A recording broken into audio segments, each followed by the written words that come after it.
Beau succès pour cette 6e édition d'Ensemble avec les personnes extraordinaires. Pas moins de 5000 personnes, soit 1000 de plus que l'an dernier, ont ainsi déambulé sur le site de la Haute École Condorcet de Marcinelle durant les 2 jours. Un rendez-vous où les barrières s'estompent en dépit des différences. Le programme s'étoffe, on change chaque année le thème et cette année-ci, on a pris le thème du sport. Pas moins de 35 sports sont pratiqués sur le site, des sports pour personnes handicapées, porteuses de handicap, des sports pour tous.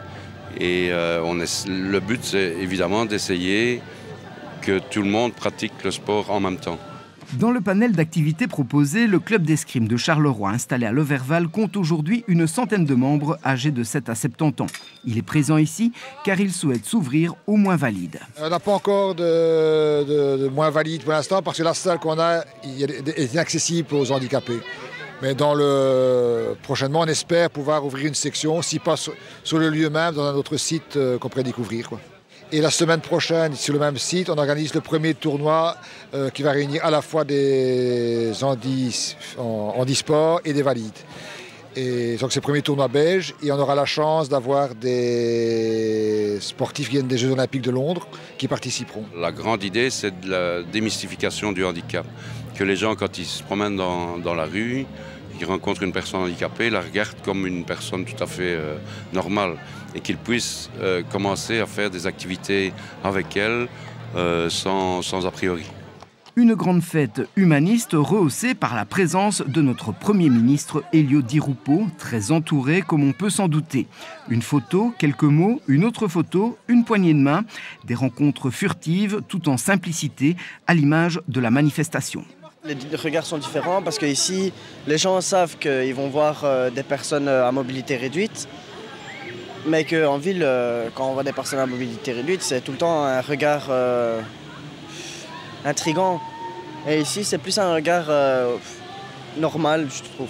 Toi qui fais du sport chez les kangourous, donc du basket en l'occurrence, là aussi, ici, on voit que y a des valides, des moins valides qui font du sport ensemble. Ça aussi, c'est super important.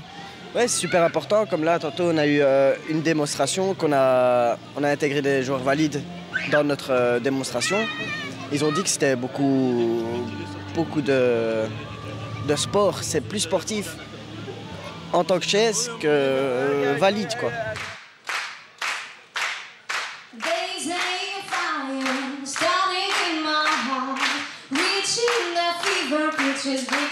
Si Loredana, demi-finaliste de The Voice, a régalé le public lors d'un petit tour de chant, la chanteuse originaire de Wanfursebollet n'était pas là par hasard. À 23 ans, elle est aussi institutrice de formation et travaille à l'IMP de Marchienne.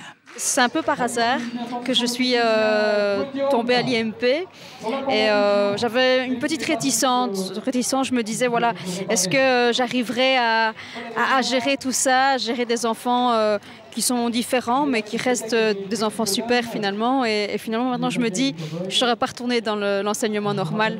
Et je trouve qu'on apporte beaucoup plus à des enfants qui ont des difficultés, ils ont vraiment besoin de nous en fait, ces enfants-là, et c'est génial. Je voulais aussi faire plaisir aujourd'hui et partager aussi mon aventure.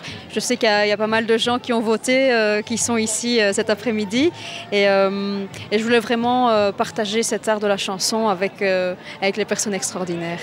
Un message reçu 5 sur 5. À bien regarder, ce monde n'est pas si différent. Tout est question d'adaptation, d'acceptation, de compréhension et d'ouverture. Je crois que le but du jeu, c'est quand même de multiplier ce genre d'événements, peut-être à moins grande échelle, mais que ça se passe un peu sur tout l'ensemble du Hainaut. Et donc l'an prochain, on va faire des semaines du social de telle manière que sur Tournai, sur Mons, sur la Louvière, on puisse aussi essayer de sensibiliser l'ensemble du Hainaut à cette problématique.